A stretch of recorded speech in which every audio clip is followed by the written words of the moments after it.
What do I want to talk about with dungeons? Okay, so first of all, I'll show you guys a teeny tiny little bit, just an overall view. Don't think about this too hard. Don't take this as, you know, written in stone or anything. This is incredibly a work in progress. I've only been working on this, I mean, for about a week and a half, right? That's when I stopped doing the regular updates to the game and started working on dungeons. So this is very, very much early on. The idea is every world is either going to have 1 or 2 dungeons, probably 1 to start with. And the first one's going to be in Frog because I want it to be really early to get to. So if you have a friend, you can say, hey, download Idleon. We can do player dungeons and you can reach the map in like 5 minutes. So I put it in Frog so it's really easy for new players to get to. And the first thing you'll notice, as you can see, I'm extremely good at this game. I have 3,000 damage. Wow, I don't actually think anyone has 3,000 damage. Let me give myself a little bit more damage here. This is kind of embarrassing. All right, that's good. Let's just go. I think I have some smithing levels. Let's do some of that. Okay, I have 12,000 damage, right? So much damage. But you'll notice as soon as I walk into the party dungeon place, my damage is 1 to 4. So basically, the party dungeon is 100% completely separate from the game. Now, before you say, wait a minute, that means my progress and all the work I've done in Idleon doesn't matter at all? Not quite, because I don't have the image up for it just yet, so pause, hang on, because, let me get these up. I was working on this a few weeks ago. This is going to be a system, achievements. Finally, the achievement system that I talked about months and months ago.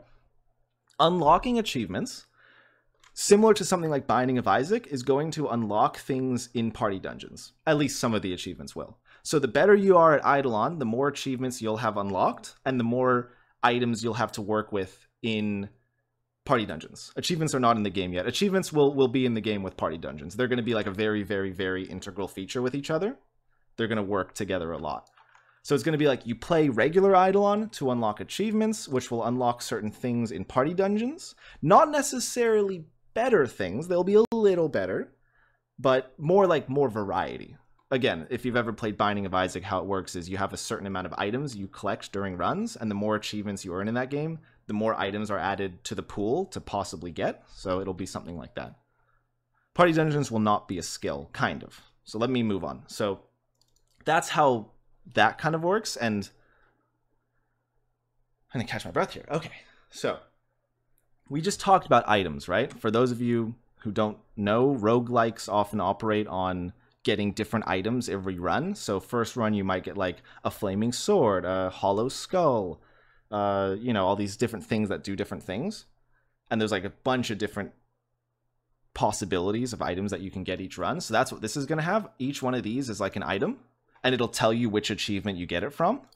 So at first you might have, say, 8 of them unlocked. But if you complete achievements, you'll get 12 of them unlocked, and then 13 and 15. And you'll have like more and more variety every single time you play. And unlike other roguelikes, you'll actually get to upgrade your items. So if you really like a specific type of item, for example, for those of you who have played Risk of Rain 2, there's a lot of beloved items like the crowbar or the teddy bear.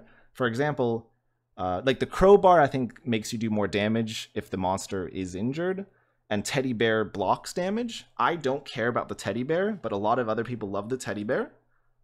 So if I were to play Risk of Rain 2, in this system, I would upgrade the crowbar a lot, and a lot of other people would upgrade the teddy bear a lot. So same thing here. If you have a common item that you really love, you'd spend all your points to upgrade that item because that's the one you enjoy. So it kind of lets you specialize into the items you enjoy, and it lets other people specialize into the items they enjoy. So you kind of get to make your own experience in that way. Let's see. So that's one aspect. So before oh shit. Ship. That's what I said. Wait, sorry. Just to I don't know if you guys literally saw any of that. Did you guys see this part where I show you guys the items? I don't know if you saw this or not, but that's what I was talking about. Maybe you guys didn't. You guys didn't even see this. Okay, yeah. So this is what it looks like. You have like the items, like all these items and stuff. So as I said, you can like upgrade the items. So usually in roguelikes, you just have the items to either unlocked or not. But in this one, you'll actually get to upgrade it a few times if you really like that item, like the item. And what you'll do is you'll upgrade it with these Doge coins. They're not called Doge coins, but like the little D icon with the slash in it. There's credits and Flurbos. Flurbos is just from Rick and Morty because I like that word. But basically what you do, let's talk about Flurbos, credits, all that kind of stuff for a second. So let's say you're like playing the dungeon, and dungeon I haven't really done much on, so I'm not really going to talk about it too much. I think I'm going to really design the dungeons later on. This dungeon has a it's a pretty simple concept. You basically collectively fight frog nests, which spawn frogs, and then you die apparently because I don't have any friggin' food. Where's my food? I need dungeon food. Where's my dungeon food? No, that's health food. No. Dungeon food. There we go. Anyway, and occasionally frogs will drop a little thingy, which I haven't drawn yet, which is why it's a red squiggle. And if you drop the red squiggle at the cauldron, you'll spawn the next type of frog, who it can drop its own red squiggly, which will spawn the next type of frog, and you keep doing that until you get to a new frog boss, which I still haven't drawn yet, but it'll each dungeon will have its own unique boss, which is like new art, new stuff, new coolness, new card, new rare drop, perhaps, like maybe a great grandma hat, maybe. So yeah, I drew this poison frog a few days ago, so let's kill him because he has a funny little death animation that I want you guys to see. So the fun of this, let me just kill this frog real quick. This frog's in the way. Here, hang on. There's another system, so every now and then you'll get to like choose items. Let's see. You can see I'm using a lot of just placeholder art because I'm gonna try and do the art at the end. Let's see. I'm trying to look for an item that gives me damage. Yeah, base damage by 5. Got it. Nice. So, ooh, we got another one. So let me kill this poison frog. You'll see he kind of like inflates. He inflates and then like just dies. He deflates. There's the word. And then of course I guess he dropped a squiggly, so he spawns the next type of frog.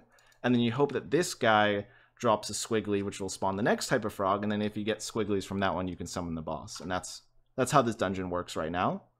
This is like a super simple dungeon. I'm thinking of having like, if you just want to chill out with friends, you go to this simple dungeon and you just like grind these nests.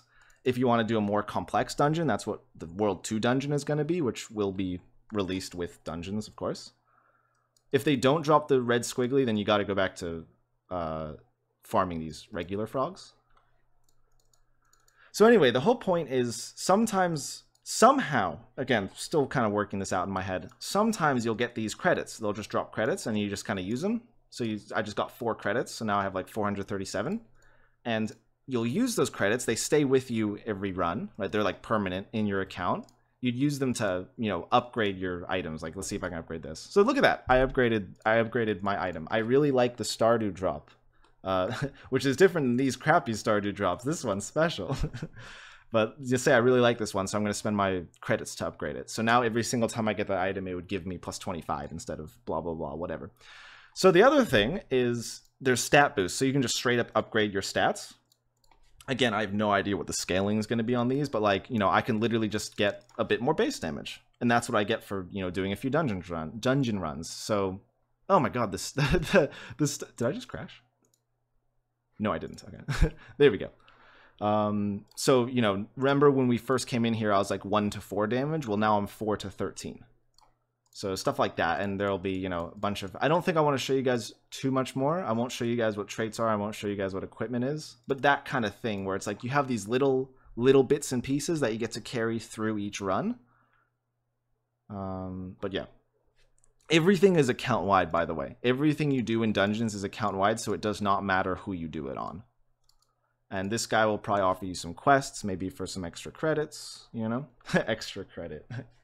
I get it. And of course, also, the more you use your dungeon credit point thingies, you'll like rank up. And that's how you rank up, is by getting dungeon credits, those blue things I showed you. And ranking up is what unlocks certain things. Like that's how you get traits at rank 5, and then you get more traits as you rank up more and more. Huh. So that's what I've got so far. I would like to release this. I don't really know when. I'd like to know in a few weeks, but I could see this being released early to mid-September kind of thing. But yeah, I mean, just keep in mind, like, none of this existed 10 days ago, so pretty good start for 10 days. I'm still figuring a lot of stuff out. I still got a lot of stuff to do. There's a lot of stuff I've done that I haven't showed you guys, by the way. I just showed you guys a few things. Like, I didn't show you guys any of the equipment stuff, but I haven't done any. Oh, the Flurbo shop. Let me just explain. So there's nothing here. The Flurbo shop is going to be getting things in the rest of Idleon. So, like, it's like cashing out your Flurbos for, like, how do I put this? Basically what I just said, the rest of Idleon. So you might be able to get, like, recipes or rare equipment or maybe time candies, you know, that kind of thing. Like, stuff that doesn't affect dungeons whatsoever. Oh, one thing I'm also going to do is, I think this is going to be really funny. Maybe some people will dislike it, but I think it's going to be really funny. Some of the items, as you can see here, the RNG items, the icon next to it is the red guild icon. Some of the RNG items are going to be guild icons. So, like, how do I put this? You know, maybe, like, there's a guild called, like, Ethereans, and they use this, like, purple lightning bolt kind of icon. So that's going to be actually one of the icons for the item. So, like, it's not specific to their guild or anything, but, like, based on the icon you have for your guild, you guys will sort of feel very... you'll have an affinity towards a certain item, just mentally, you know, because it would be kind of fun to be like, imagine you finally unlock this item down here and it happens to be your guild's icon and you're like, whoa, cool, you know, and you're like, oh no, my guild's icon is a crappy item. And then, you know, the guilds with, like, the cool items are like, haha.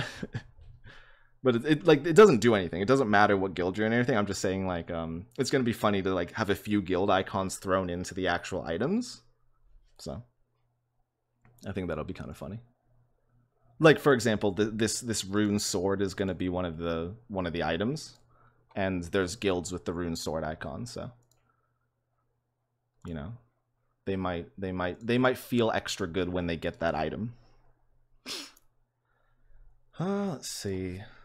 And of course, as you can see right here, it says find party. That's again, as I said earlier, that's going to be a system that I focus on actually having, so you don't have to struggle to find groups.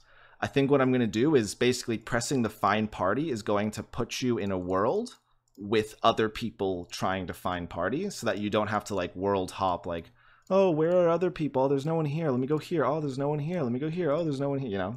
So you can just press find party and it's like, boom, now you're in Cookie 2 with the 7 other people trying to find a party. So Siggles when? Oof, I don't know. I don't know when I'll do Siggles. I don't know. How often can we do dungeons? Are they capped? I'm still thinking about that one. I've always been a fan of sort of capping things so that you really enjoy doing it when you're allowed to do it. But at the same time, so basically, here's my thought on the capping dungeon runs. So yes, I want to cap it. I don't want you to be able to just do it 1,000 times in a week and be way ahead of everyone else, and also to be sick of it. I don't want people to get sick of this stuff. But at the same time, I don't want to cap it, because then what happens if all of your friends have done their dungeon runs for the week and you're like, hey guys, I was really busy this week, but it's Sunday, I'm ready to do some dungeons, and all your friends are like, oh, we'd love to, but we hit our caps, so we can't play with you. It's like, come on, you know, like, no, I want to play with my friends. Don't cap them. So I think I might cap the rewards, basically, as you guys are saying. I might have some sort of, but I would like you to be able to play the dungeon whenever you want, right? If you feel like playing it, you know, maybe I'll just throw in some, like, morbid cap of, like, you can't play a dungeon for more than 60 hours in a week, right? Because I don't want anyone to just OD on it and get super sick of them. But at the same time, I don't really want any sort of cap on actually playing. Just for the sake of, you know, I don't want all your friends to get capped while you haven't done any, and then you have to be forced to play by yourself. That sounds really stupid. But, yeah, so that's my thought on dungeon capping. I want to do a dungeon-only account. I don't get it. I don't understand. I don't know why would you, what is, I mean, that would just be boring.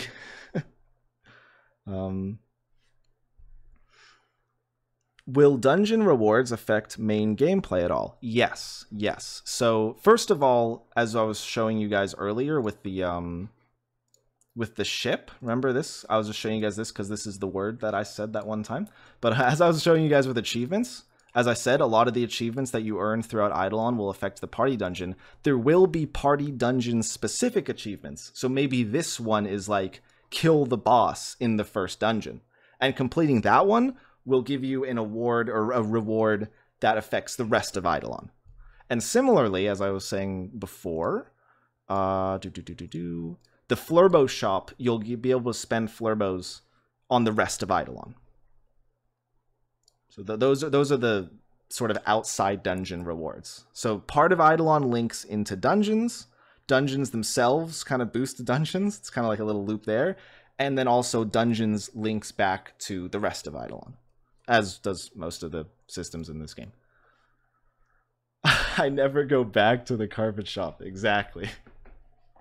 Exactly. I know what you're saying. I know what you're saying.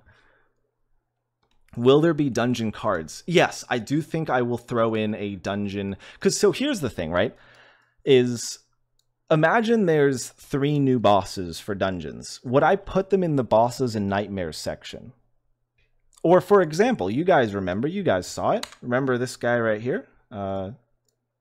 Remember this guy? The poison frog?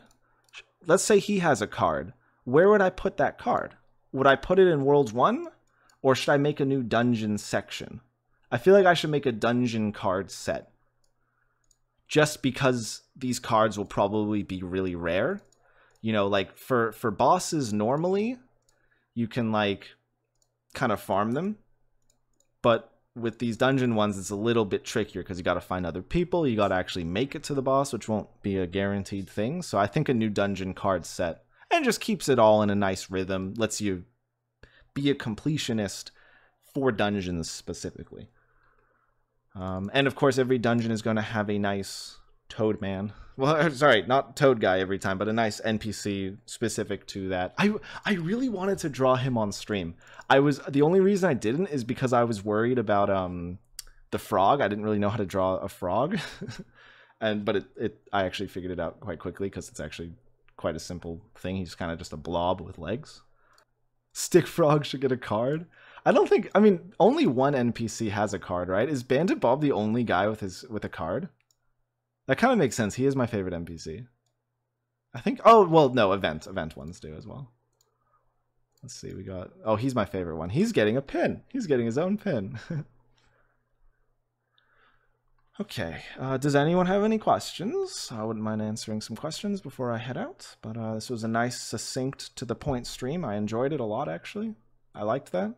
I liked showing you guys stuff. That was actually, I think this is the first time I've ever, like, shown you guys a work in progress on stream. Did you guys enjoy, like, the last 20 minutes? What did you think of that?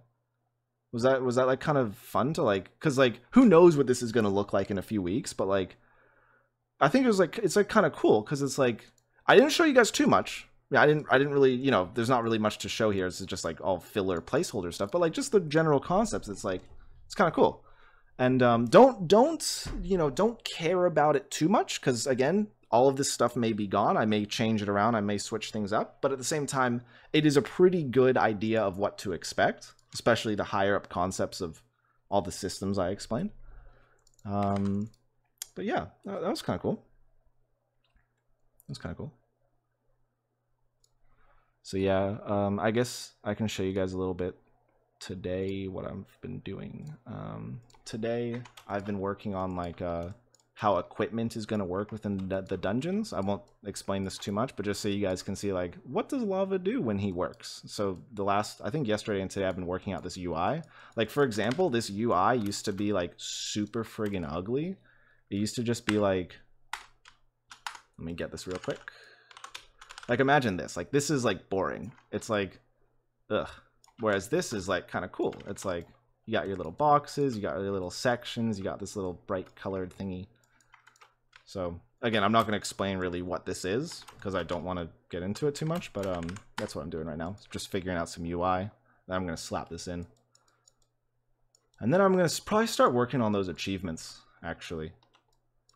Because they're actually, I mean, if you think about it, like once I get the equipment in, I freaking love this. Can I put this in the game somehow? I don't know what it is about it. I find it really funny. Okay, let me save this guy just in case. There we go. I'll put him right here. Yeah, once I get the credit shop done, then I'm probably gonna move on to the Flurbo shop. Maybe I'll do that at the end, but I just gotta. I think the biggest trick with party dungeons is gonna be figuring out all of these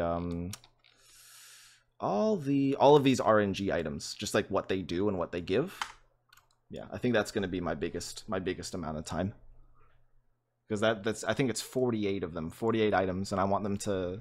I'm gonna play a lot more roguelikes. I've been playing, of course, been playing Risk of Rain 2. I just play that for fun anyway. But I've also been thinking more about that Gunfire Reborn. If you've heard of that one, it's like Borderlands 2 except a roguelike. You just shoot people and has like cell shaded art. Play Hades. That's a good idea. That's a good idea. That is on Steam, isn't it? Man. Yeah, that's a good one. I actually might pick that up. Do it as part of research. Playing Hades. Yeah, that'd be a good one. Because this is something I'm not entirely familiar with, but something I think I can get a knack for once I look around to see what makes these kind of items fun. But yeah, making items for a roguelike is something I wouldn't mind investigating more before I really jump into it myself. I have a question for you guys. Just yes or no. Do you like the idea of seeing little bars? So like, hang on, where did it go? Imagine, would you rather see how it's like 2 out of 3 bars? Or would you rather just see like the number 3? Like, do you like bars or numbers? Say bars or numbers. Or none. Or none. I feel like bars is kind of cool. So I think I'm going to redo some of the... Because right now, if I put in the bars, it'd be a bit laggy. So I have to like rearrange some stuff. But yeah, I think bars is kind of cool because you get this like... let me show you guys real quick. Oh, the bars are on the same... Okay, let me just duplicate this one. I'm just going to delete that. So the bars would kind of look like this. Let me show you guys real quick. There we go. Just draw those around the place. So it'd be kind of cool. It's like, imagine having this as like a dashboard, right? Like, no bars, no, but it's like, this is kind of cool. It's like this little heads up display, and it's like, obviously these are all the same level, but you'd be like, oh, these ones are really upgraded because these are the ones I'm focusing on. So yeah, I think bars is a good one, which is why I was working on it. The issue with bars is that you lose track of the number. I don't think the number matters too much, especially because I don't think the max level is ever going to be... I don't think it's ever going to be like 10 or whatever this is. It's usually going to maybe be like 6 at the most. So I think it's still a pretty good indication of how upgraded something is. All right, that's dungeons. I've shown you guys more than enough of that.